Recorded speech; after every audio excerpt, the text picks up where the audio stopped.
ṣé mọ̀ wípé ní 2021 Alhaji dẹ̀ pé Lanre wá kí ló fẹ́ ṣe kó tiẹ̀ kọ́kọ́ tó yẹn ó lóun fẹ́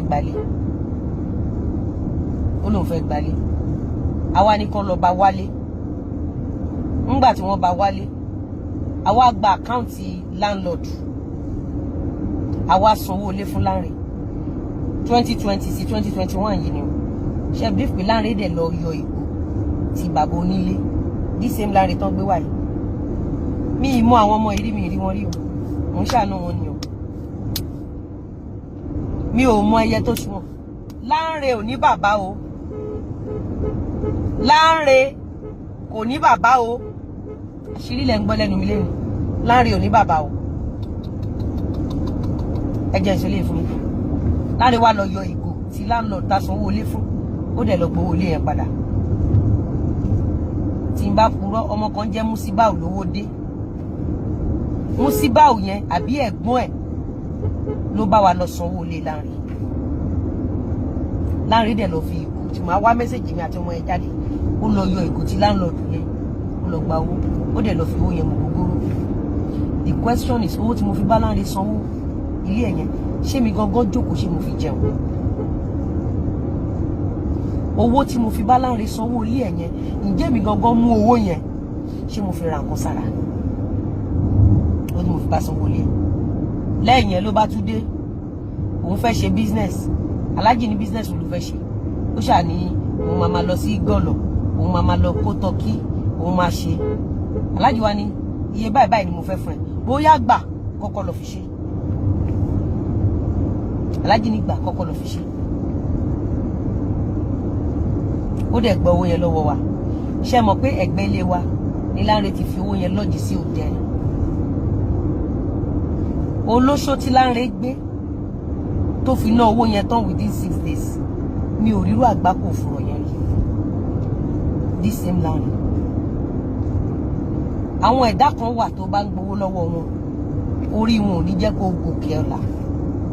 Mo máa ń sọ gbólóhùn kan fún yín wo ẹ̀ka kún gbogbo èèyàn kọ́ nìyàn ń tọrọ owó lọ́wọ́ ẹ̀. Gbogbo orí kọ́ nìyàn ń tọrọ owó. There are some people when they offer you money don't collect it. That is why I don't collect free money.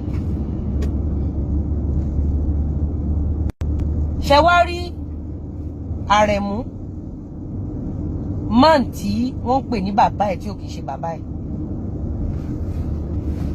Ẹni kí Lanre jáde kó sọ fún yín pé ẹ̀mélòó lòun ti ná owó ilé máa yẹn. Ẹ̀mélòó lòun ti ná owó oúnjẹ máa yẹn tí mo kó fún.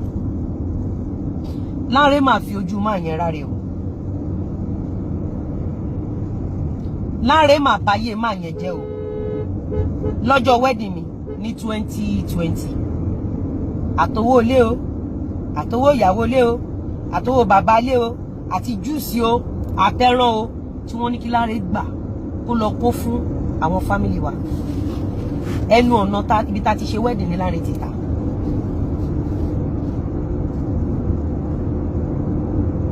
Ẹnu ọ̀nà wedding ṣé mọ̀ pé mo máa ń ṣàwàdà kan pé wọ́n gbé ewúrẹ́ wá sí ewúrẹ́ tán fi tọrọ mi. Alásun tí ó jìnnà sí ibi tán ti ṣe wedding mi ní Lanre ti ó ti bàjẹ́ ewúrẹ́. Ọ̀rọ̀ burúkú ohun àtẹ̀rín. Òmèsúyà tó wà nítòsí ibi tán ti ṣe wedding mi tán ti wedding fún mi ibẹ̀ ní Lanre ti ta. Mo ń sọ ilé fún ẹ̀yin ọ̀pọ̀lọpọ̀ ọmọ tẹ́ dàbí Lanre. Má jojú mẹ́ran má jẹran mójú. What belongs to Caesar, give it back to Caesar. Tán bá fowó rán ẹ níṣẹ́ deliver. Ohun tí ò bá ṣe titi ẹ má mú mọ́ titi ẹ. Ẹ̀dá tó ràn ẹ́ lọ́wọ́ má rò pé o feel entitled. Ṣé ẹ rántí pé mo máa sọ̀rọ̀ ọ̀rọ̀ burúkú wọn tẹ̀? Ṣé ẹ rántí pé mo máa sọ̀rọ̀ ewúrẹ́ yẹn? Wrapping paper tó fi wégele ewúrẹ́ la rí. Dọ́là àrí complete ewúrẹ́. Ewúrẹ́ yẹn kẹ̀dẹ̀ ni wọ́n ló tún lóyún. Èmi ò ń parọ́. Èmi ò ń parọ́. Sherry, ládùúrú ẹ̀ṣẹ̀ tó ṣẹ̀ mí, tó ṣẹ̀ mí, tó ṣẹ̀ mí, tó ṣẹ̀ mí. I keep forgiving him, keep forgiving. Despite the fact that I knew that he was never part of our family. Èpè tó dá nìkan gbà lẹ́nu ẹni tó pè ní bàbá. Sọ́nà ní.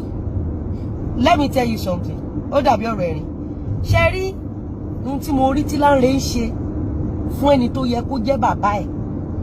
Ẹni tó ń gbé fún tán lóhun ni bàbá ẹ̀ tí ò ń ṣe bàbá ẹ̀. Ìwà tí Lanre ń wù fún bàbá yẹn ló jẹ́ kí n tẹpá mọ́ṣẹ́ kí n má dúró dọ̀ wọn. Àṣírí ilẹ̀ gbọ́ lẹ́nu mi lé. Sherry, ọ̀rọ̀ Lanre yìí.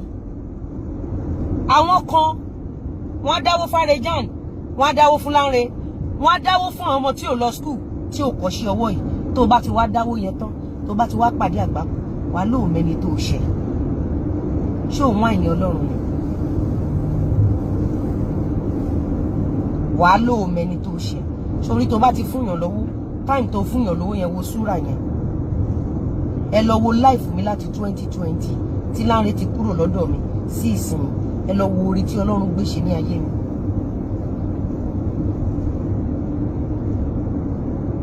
Lanre ò lọ bá Arejan. Lanre àtàwọn ọba ńlá jọ wà ní àti Ìyábọ̀ Òjó. Kò lọ bá Arejan.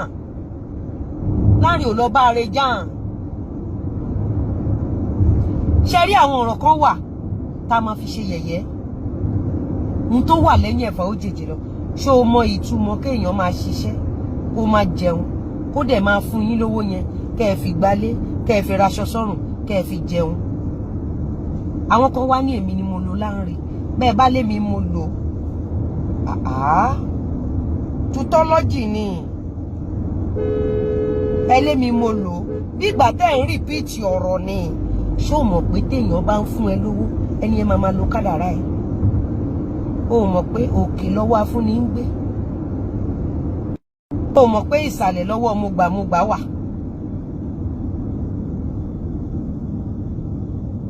Ìsàlẹ̀ báyìí mo ṣe yìí. Gbogbo iṣẹ́ tẹ́ tí mo ṣe yìí, àwọn ọkùnrin mo fi ràn lọ́wọ́.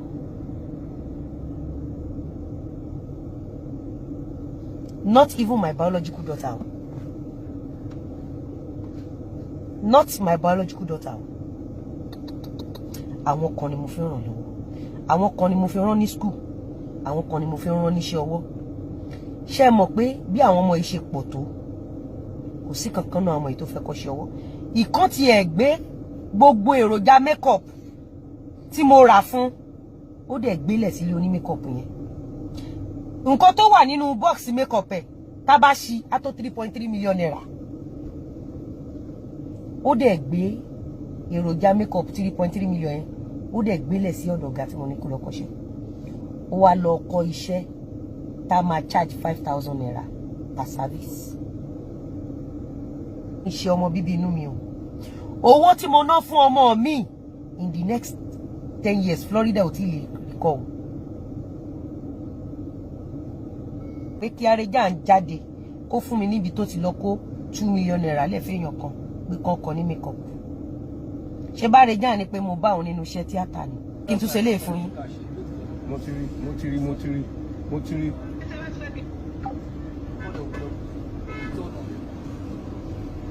Ẹ jẹ́ tún ṣe lè fún yín. Ẹ bá mi já sticker rẹ̀ kù. Ẹ gbádùn ọ̀rọ̀ tí mo sọ fún yín.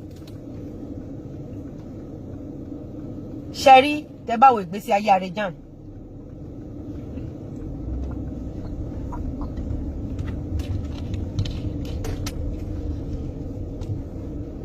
I'm just drinking water just now. Tẹ́ bá wo ìgbésí ayé Arejan, ẹ rí pé láti ilẹ̀ ìyá òkun lójú, bàbá òkun lójú, kò dẹ̀ kí ẹ̀ nípa anybody láti bẹ̀rẹ̀ Arejan. Arejan does not care. Tẹ́ bá wo àwátá lórí ọ̀fẹ́ ta kàwé. Do you know that most of us become graduates because we want to make our parents proud? Did you actually know that? Some of us did not grow up and go to school because of us. Like me now, I become a graduate because I want my mother to have a graduate as a child. Even gẹ́gẹ́ bí ọmọ ẹyọ kan ṣoṣo. You know, I've been promising my mother, Mami, ẹ má worry, mo máa ṣe bí ọmọ ọkùnrin fún yín, ẹ má worry, because ṣé mo, wọ́n believe ọmọbìnrin ò lè jẹ́ nǹkan kan láyé. Bí wọ́n ṣe ń tẹ̀ mọ́ mọ́ mi létí pé pẹ̀lú bó ṣe farúgbó ara bí ọmọbìnrin ló bí. Ọ̀rọ̀ tí àwọn èèyàn sọ sí mọ́mì mi yẹn, mo put it upon myself. I become a graduate because of my mother. Because she once told me that tí mi ò bá lọ sí school, mi lè jẹ́yàn. I remember when I was in primary 5, my mother enrolled me where they were learning salon, irun dídì. At primary 6, I remember when I was learning how to make hair. Then that was when they used to do jerry coil. I was in primary 5. Bí mo dẹ̀ ṣe ń lọ kọ́, bí mo ṣe tí ń bá ń bọ̀ láti school mo máa lọ kọ́ àwọn tó ń ṣerun. So mo máa kiri ọjà ní Friday, Saturday, Sunday. Owó tí ń bá pa ni mo máa fi sustain ara mi ní Monday to Thursday. Nígbà tí mo máa ṣe tán primary school mi, mo ti mọṣẹ́ dáadáa. Àpótí ni mo fi kọ́ṣẹ́. Àpótí, wọ́n kan àpótí fún mi ni mo fi kọ́ṣẹ́. Mo mọ jerry coil, palming, irun dídì, irun ọlọ́wọ́ kíkó, kò sí tí mi mọ̀ ṣe. Nígbà tí mo lọ ṣọmọdọ̀ alámàlà,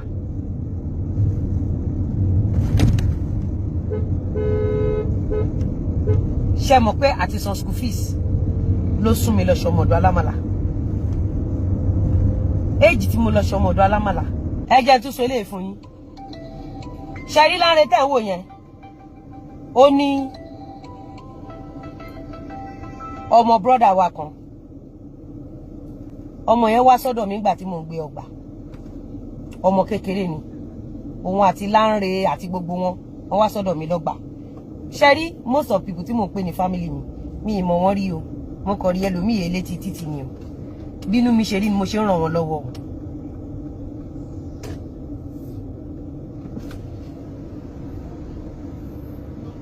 Ṣé ń gbọ́ mi? Ọmọ yìí wá sọ́dọ̀ mi. Ẹ gbọ́ eléyìí o.